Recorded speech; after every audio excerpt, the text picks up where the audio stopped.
Hello everyone, this is Manoj again here at EuroSTAR 2023 Antwerp. Nice community out here, and we're slightly away from the Lambda Test booth because the lunch just happened and there's a little bit of music out there.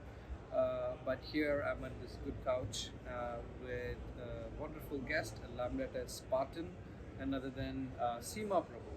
How are you, Seema? Thank you, Manoj. I'm good, thank you. It's been a lovely day. It's nice summery outside and really hot outside, but it's a good event. Yeah, it's really hot outside. I second that. I almost feel like I'm still in Chennai. Even Yes, you're not missing home. Yeah, it's not missing you.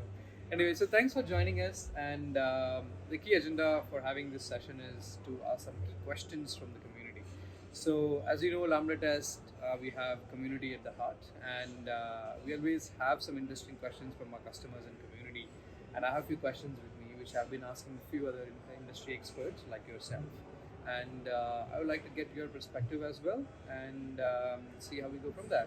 Should I jump in? Yeah. Okay, cool.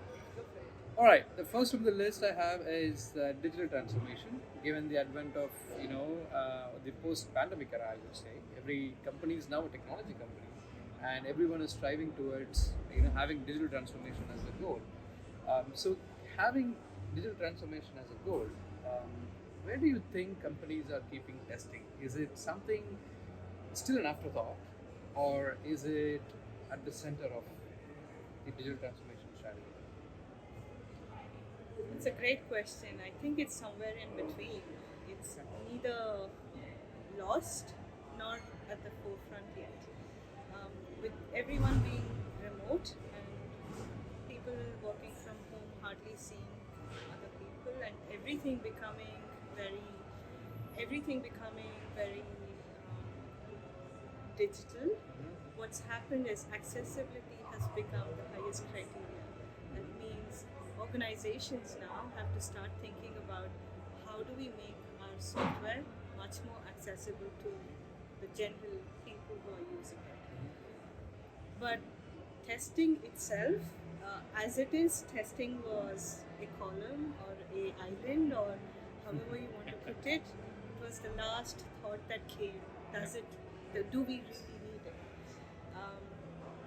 With being remote and the teams being remote, sometimes there's a chance that we can get lost or we can be not visible.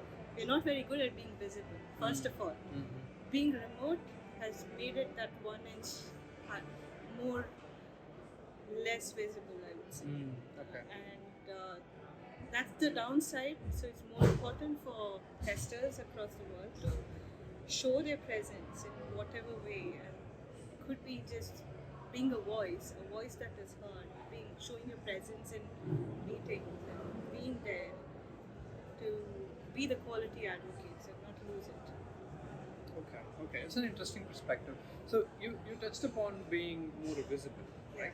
And so the next question that anyway I had in my mind was the upper management, especially coming top of the funnel from the CXO specifically. So digital transformation being the new goal or the goal for the companies, and especially it hits hard the upper management like CXOs, like chief digital officers, information officers. And you talked about testing being not less visible. So what would be your favorite pick or a suggestion to the top management on KPI to track religiously when it comes to testing for their digital transformation journey? Okay. For me, if I put myself in that position, I would think that having the number of hot fixes that you do every month, every quarter, the number of high priority or the critical issues that are found that affects the user, that becomes the most important KPI to address. Might sound very simple to address production issues. That's a common number that everyone measures. But the reason why it's really important is one, end user is affected, which means brand reputation is affected. The organization gets financial losses. Yep. So it's not just external facing. When you have fixes, when you have production issues, when there are critical issues coming up, it disrupts the team. So the team is already in a rhythm of working. They have planning sessions, they plan for the sprint, for the quarter, for the upcoming sprints. And when disruptions like hotfixes and critical issues come, it just goes haywire. And Got then it. coming back from that chaos into a structure, that takes time. Okay. And I find that really affects the team and the organization, and I think that's the most important. Okay, it's an interesting perspective. I think picking up from what you just said, how can we, as a testers, come out from this chaos? Is there a ray of hope? Is there a path of tunnel that you would want to point towards? Okay, here is a clear path, like chaos to clarity, and I believe that was your talk title, isn't it? Yes. And see, we are in the flow now. Yes. So yesterday was my talk at EuroSTAR, and the topic of the title was Chaos to Clarity. How one of our teams went from chaos to clarity. I won't say that's the only way to go towards clarity, but that was one way to go towards it. And we started off with first understanding where were we in this whole spectrum of what a perfect organization looks like or a absolutely chaotic team looks like. And you can't find either of those. So where are we in that spectrum? Once you understand where are we and pick out what are those trends or what are those attributes of chaos that you can identify with, then you can start moving towards clarity. But for that, you'll need purpose, and purpose not as a person. So as a person, I have my purpose, you have your purpose. But when we work as a team for an organization, the team needs to have a purpose. What is it that they are solving? They need to be given that power to be able to solve, which is autonomy at that point. Yeah. And that itself won't be enough. You will further need feedback, which is feedback internally, feedback from customers, feedback from stakeholders. Social interaction, like you said earlier about being remote and digital transformation. The social interaction missing makes the team communication being lost. And the more it gets lost, that's where gaps start happening and issues start coming up. And an interesting story I also talked about in my talk was about the story of Babel. Okay. During Genesis, the Babylonians wanted to build a grand city and also a tower which reached with its top that would touch the heavens. Yeah. They had a grand scheme in place and everyone was working towards it. But God didn't want this to happen. So what he or she did was give the curse of different languages to the workers. So each one started speaking in a different language or they couldn't understand each other. That was enough. The tower was never built, the city was never built, and people got dispersed across the whole world. That's how we are all different. That's why we don't have different languages. We have different languages and don't understand each other. Okay. So, working in an organization is also, you have a common goal to reach the skies, to reach the heavens, to be the best in the market. You want to be the world leader. But then if you have communication gaps, you can't even understand each other properly. It could just be the verbal language or it could be the way we use terminology, technical terminology for that matter. Each one uses it differently. And if that itself is different, gaps start coming up. And those cracks just get wider with being remote, with being dispersed from different countries. So that was my talk. Wow. I think that real life example was mind blowing, isn't it? Wow. Thanks, Seema. I think that was very insightful. Speaking of, so I think we have been speaking about digital transformation and we've also spoken about chaos in between teams and then quality in general. Now, I wanted to ask you about a lot of non-functional testing techniques. And I think you already spoken about accessibility earlier. Yes. Being important, and then I also realized you touched upon chaos everywhere, and is accessibility and chaos related testing reliability is your favorite, or is there anything else? So the question is, what is your favorite non-functional testing technique? I won't call it my favorite. I think it's once bitten, twice shy. Okay. I've had the problem of performance testing where it wasn't tested on time, Okay. efficiently, built into the process. And when it came to Black Friday, there was trouble. And Okay, I every get it. engineer had to work through the night. And I think that was a lesson learned. You must have performance testing much earlier in the process and not wait till everything is being built and then work towards fixing it. So there are many non-functional that are absolutely important. Depends on the context again, who's using, what they are using, and when it gets used. This is an example that I'm aware of a lot more because I've been bitten by it. Okay, I get that. Makes sense. So thank you, Seema, for the previous question. It was quite insightful. I want to slightly change tracks, and I wanted to ask you about another buzzword that's very much happening in the industry right now, none other than the AI. So tell me, Seema, what have you seen already about AI in testing? Do you think AI will make an impact in testing, or has it already been made? Or where do you think AI will take us to? Just like anything, I don't think AI is either good or bad. It depends on the context of how we are using it. Use it for the right reasons, and it's amazing. But if you think it's going to replace every human being or what testers do, then that's a fallacy. It's not going to happen. It can be used as a complementary to what we are doing in testing.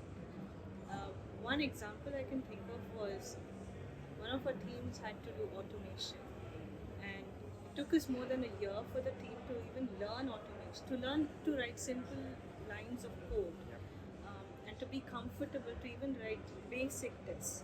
It took more than a year for them. But then we don't have the privilege of time to sit and train them for years and years to be able to write tests, to maintain. And as it is, automation is a huge monster to deal with. Within sprints, in time, to get it all working, to keep it maintained. It's not something you need to become good experts at it. So what we did introduce at that time was AI in testing. So we had tools which had AI, powered by AI. Then these testers were able to use it, use those tools to automate, to generate some code, and then they were able to fix that code or extend that already written piece of code to make it into a test faster than what it was. Okay. That doesn't mean they didn't need to understand code. It just meant that they were given a template of some sort, and then they could extend it. The onboarding was easy. Easier. Okay. And the idea of that made them comfortable. So until then, automation was like, do I need to do it? I don't like it. Okay. But as soon as we introduced the tool which had AI in it, initially it was hesitant, as always, looking at code. I don't know how to write code. But then the more they saw they were given that little bits and they could reuse some parts of it, they started getting comfortable and extending it. And then we moved into traditional or frameworks after that. So I've seen some benefits of it, but the scare of, is it going to replace me? I don't think it's a. That's where I stand. Interesting. Yeah, we'll see how AI takes place in next couple of years. Stay tuned on that. Seema, next up, I want to ask you about public speaking. You're a leader for yourself. You're heading a department of QA at your company, Hudl, and you've been a speaker at EuroSTAR. Amazing. I heard the talk was amazing, and it's a very interesting topic as well. How could someone get up to the stage and keep talking? For someone who's not done this before, what would be a piece of advice? That was me last year when I stood on the stage. It was my very first conference, first time speaking on stage, and that to a huge audience in front. It was nerve-wracking. Preparation is important, but be natural. Everyone's there. The one feedback that I was told by many speakers, public speakers, was everyone's there to support you. They don't come to hear a bad speaker, and they don't want you to fail as a speaker because they don't want their time wasted. True. This is the audience. So the audience is there to support you, and if you know that, then it starts flowing. But the trick is get the first 5 minutes right. Get that prepared well, and then you know your topic. You know what you are talking about. You know the subject. It just flows. Nice. So that's where I started off. Enjoy the process. It was, like I said, last year it was nerve-wracking. This year I loved it on the stage. Absolutely loved it. Amazing to hear. So, folks, if you're someone who's having a lot of ideas and experience, and you're someone who's not tried getting up on stage and talking, and I think that's the experience, enjoying the process. Can't get any better than advice than this. So, please, it's your time for us, you to step up and get up to that stage and share your experience. So, thanks for that, Seema. And last but not the least, let's talk about 𝐿ambda Spartans. You joined us a couple of months back, and how are you enjoying the process? And what 𝐿ambda Spartans is for you, and for people listening, why should they apply for 𝐿ambda Spartans? First of all, it's a privilege to be part of 𝐿ambda Spartans. It felt really good that showed the work that you're doing is being acknowledged by the leaders and people across, and being appreciated for what you're doing. That feels really good. Secondly, I think it's become an extended team for me, an extended offline team, I can say. Wow, that's a great compliment. Yeah, because when I need help, when I want advice, when I want to ask a question, I can just go on Slack to the Spartans, and someone's there to answer, someone's there to help, someone's there to listen, and technical, non-technical, help with presentations, everything.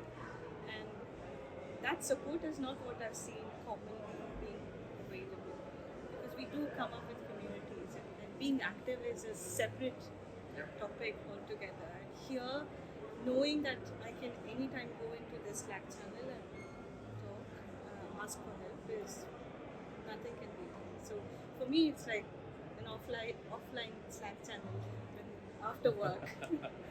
That's so nice of you. Thank you, Seema. And if someone else want to reach out to you, Seema is a great speaker. She's an artist, I would say, and a natural storyteller. And this is not just me, but I've spoken to multiple people here at EuroSTAR, and that's the feedback. And someone said, according to me, this is the best presentation. So, Seema, you've delivered a wonderful talk, and I will tune into the recording later. Unfortunately, I couldn't be part of the talk. But if someone else who's organizing a conference wants to reach out to you for opportunities, is there a set of topics that you'd be interested in talking? You could share that, and also how they can reach out to you. I'm always available on LinkedIn. That's the only best way to reach me. And if for coaching or mentoring, I'm available on ADP List. I'm always available there. I do it for free, of course.